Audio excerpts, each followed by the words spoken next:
So you feel that sweetness, but then it kind of dries out. I feel like at the end you feel a little heat too. Then you're like, oh, that is 10.2. Something is happening in this glass. It's the backpacking beer adventure. Let's get hopping. Nick and I are in Bozeman. We'll be filming at Mountains Walking here within the hour. I'm excited. But getting here is just a blast.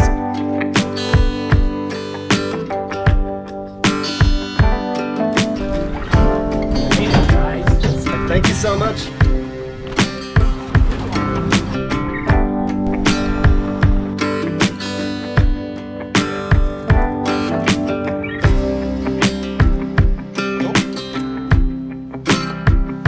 I've been living out of my vehicle for the last 10 years, doing travel nursing and different things.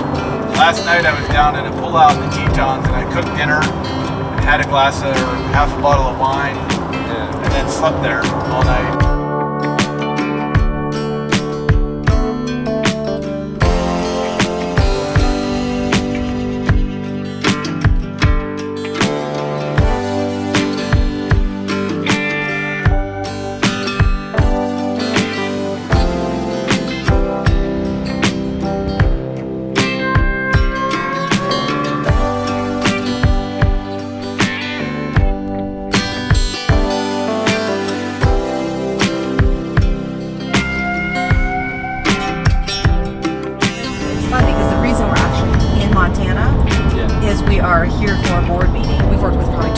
Different organizations that are working in Ethiopia. I think there's something that happens like to your soul when you're around nature versus in the city around buildings all the time, you know.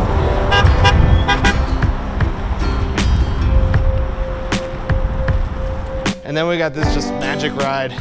This guy Ricardo picked us up for the last 7 miles to get downtown Bozeman. Actually, you got your license? I do. Yeah, you're welcome to take my truck because I live downtown. And you can just park it on like Tracy and Wilson anywhere. My girlfriend's meeting me there too. Turns out he was going to a brewery with his girlfriend. So we joined him there, found out that he knows pretty much everybody in town, beer-wise. And then he's like, do you want to go up to this one spot and start a bonfire and drink some beers? Like, hell yeah. It's dark out.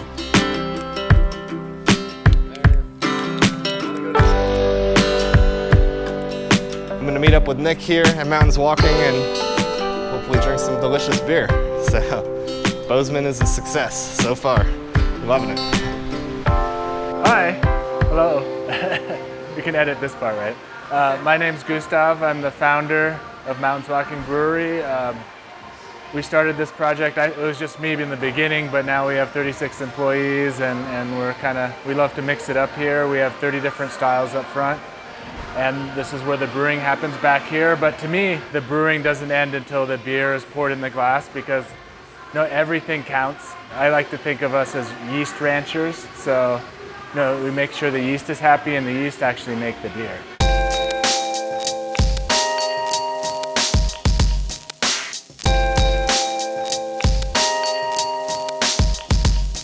These are our bright tanks, we call them BTs. So the beer in here is bright, typically clear, but for hazies, obviously it's not clear. It's clear to how we want it.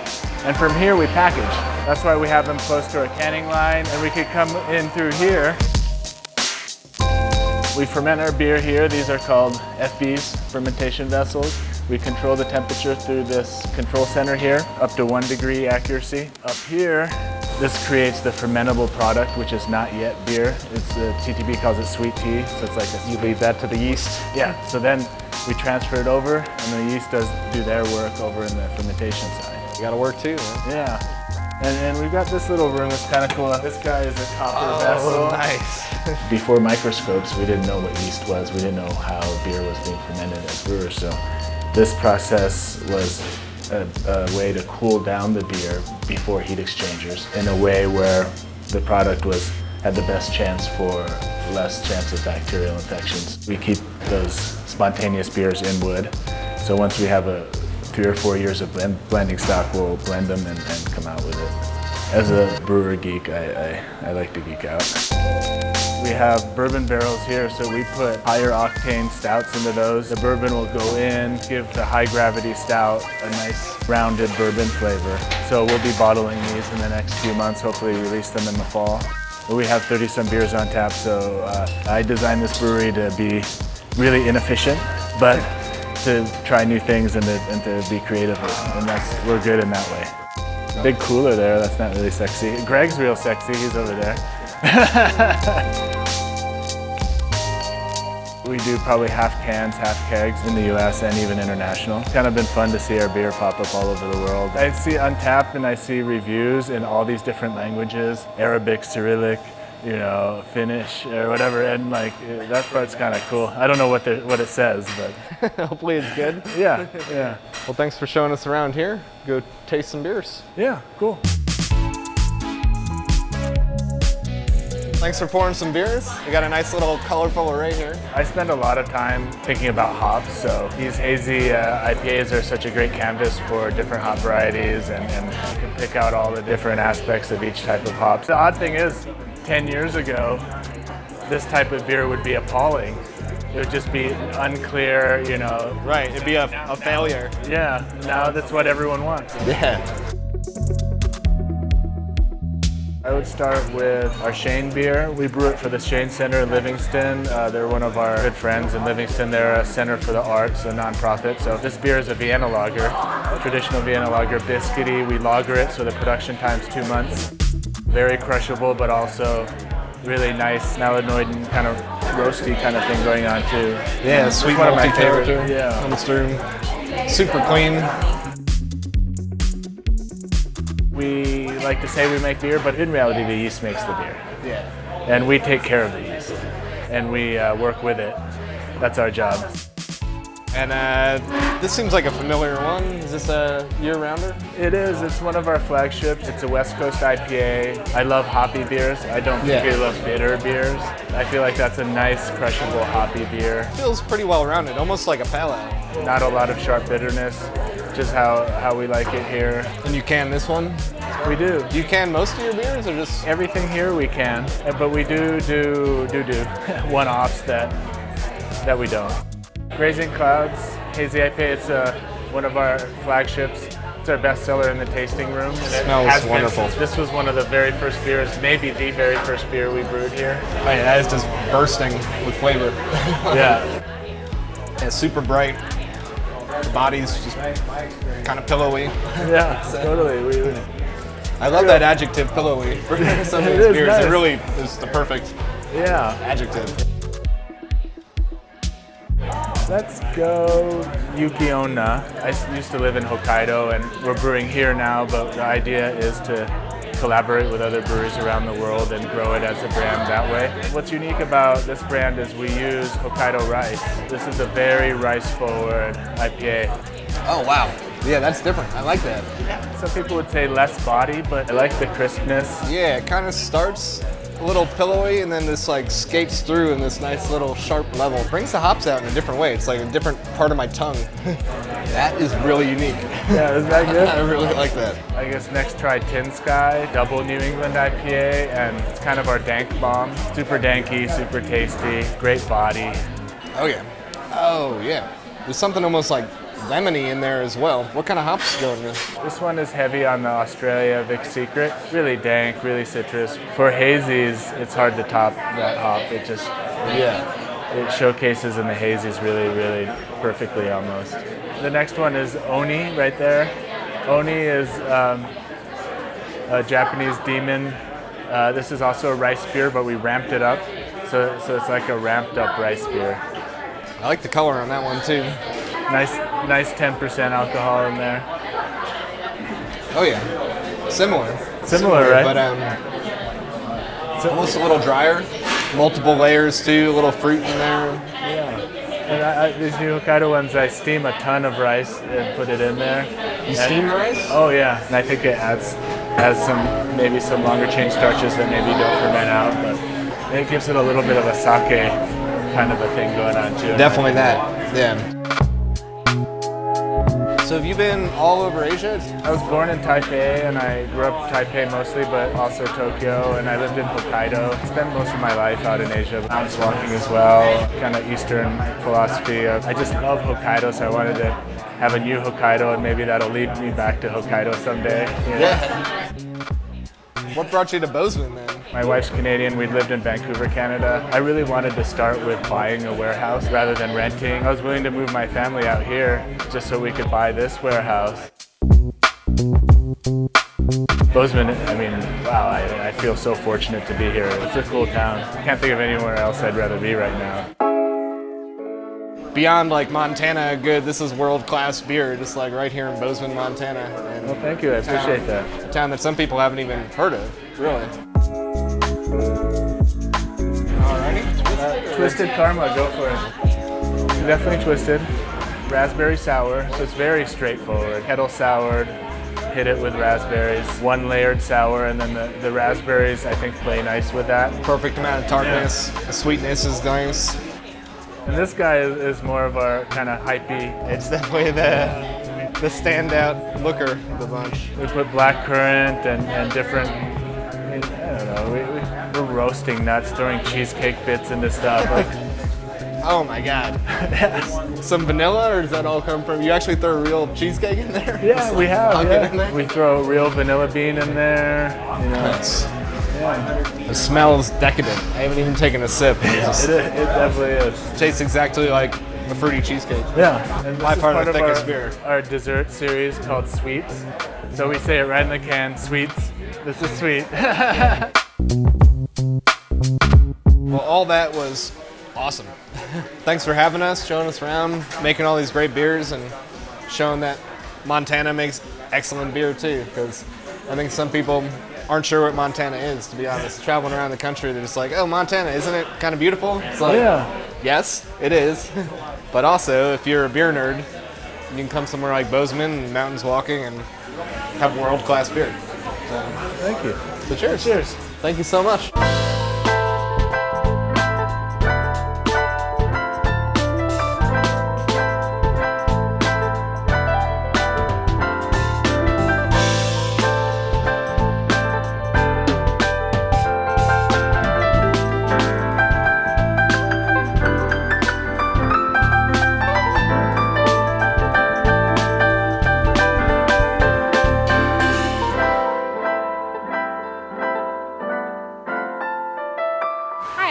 Loy. I work here at MAP Brewing in Bozeman, Montana.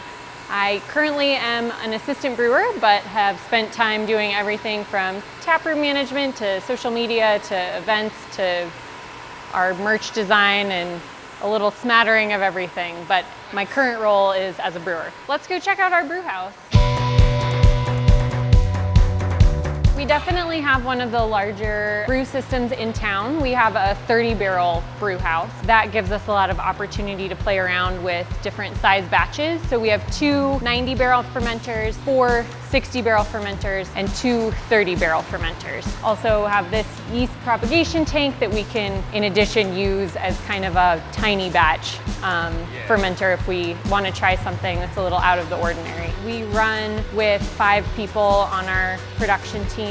It's a good team to be a part of because our head brewer is really open to everyone's ideas. If anyone has an idea for a beer, our head brewer is all in, like, okay, let's make it happen. We do an annual staff beer contest, so they submit their ideas and then they vote on them for like the front of house and the kitchen, and then the winning beer gets brewed and they all get to help brew that batch and stuff. Oh, that's awesome.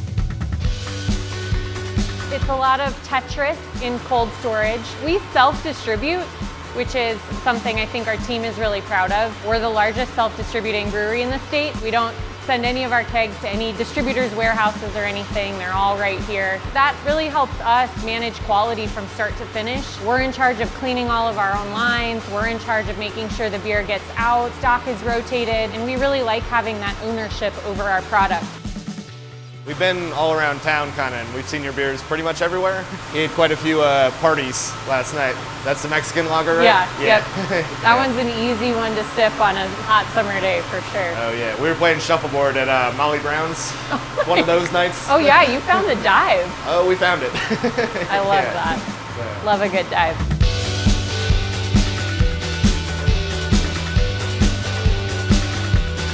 If we want to just pick some flights, our three mainstays are the Midas Crush, that's hands down our best seller.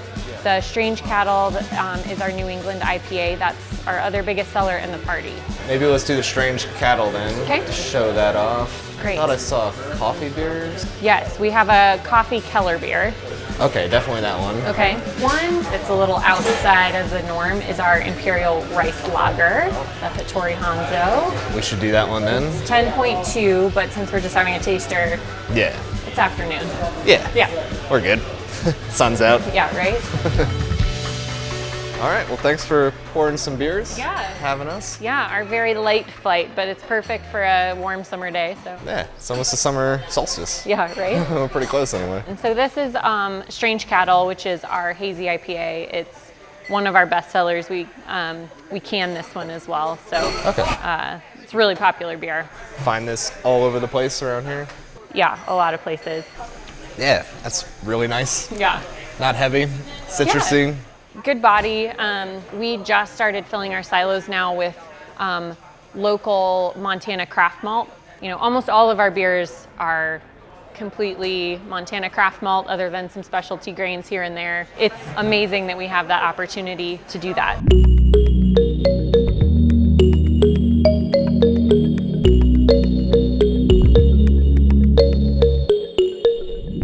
Next is Kellerbier base, lagering with this, but ale yeast, so kind of a Kellerbier, I guess. Little hybrid. Yeah. Kellerbier, I think, in kind of American craft beer is this catch-all these days for like younger, fresher beers. So we were going for like a Kolsch base, nice and fresh. And this one we infused with coffee. It came from a local coffee roaster, Treeline Coffee.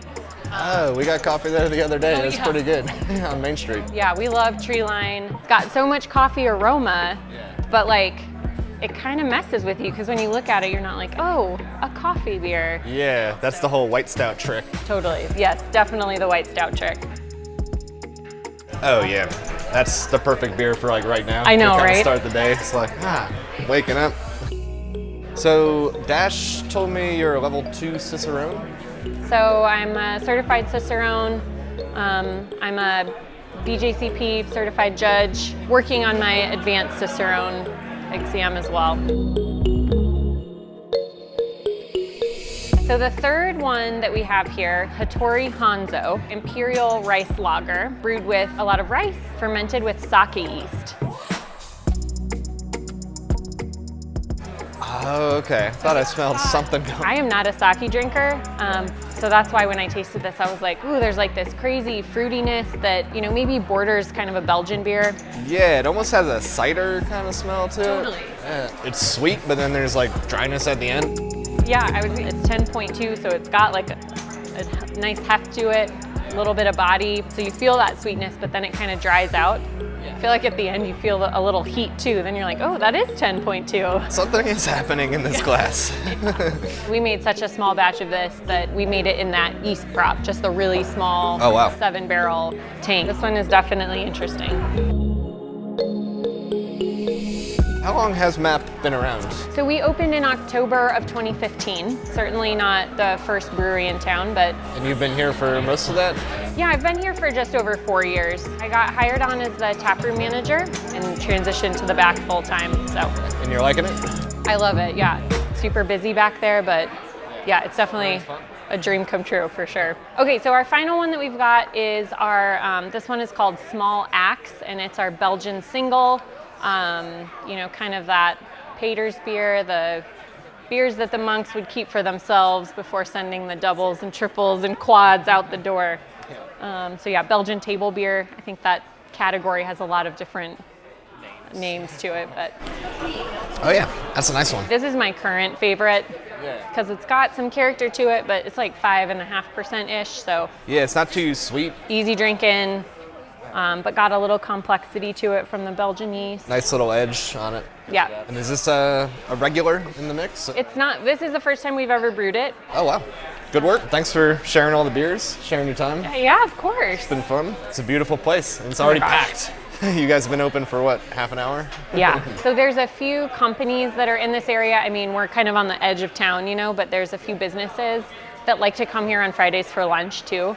So we'll get this like wave of people who are our regulars and our MAP Friday family that roll in from the companies that are really close to here. Cool. Yeah, it looked like you had a pretty good kitchen back there too. So. Yeah, everybody's working super hard. I mean, we're pretty short-staffed, and our team is just like crushing it, working their tails off. So I will say everyone looks happy. There's like a little gathering before you open, and it's like we got this, and everyone's, I don't know, just seem actually excited to be here. We have a great crew, and honestly, the owners Dash and then the other owner PK are like the most wonderful humans to work for.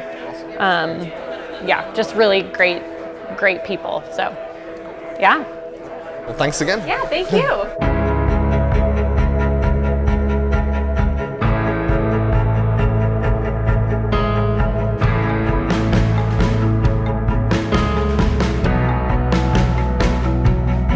Been doing a little bit of walking around town, checking out different bars on Main Street, different other little breweries.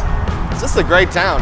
And Ricardo and Molly, the couple that picked us up basically coming into town, met up for this beer run that they were doing just coincidentally. Like, what are the chances? And hey, a big applause for BRC for getting this all together again and getting the community rocking, huh?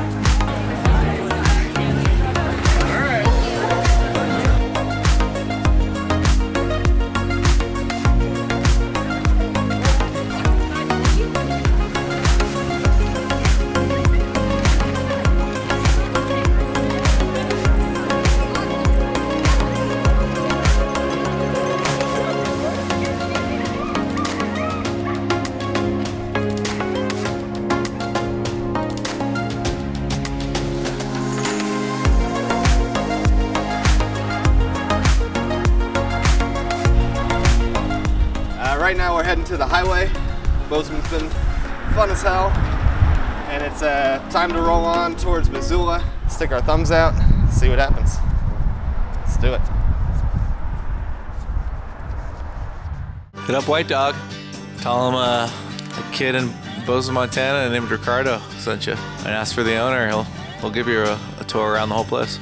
I don't know. I feel like it might be one of those situations where like, yeah, Ricardo and Bozeman sent us. Get the fuck out.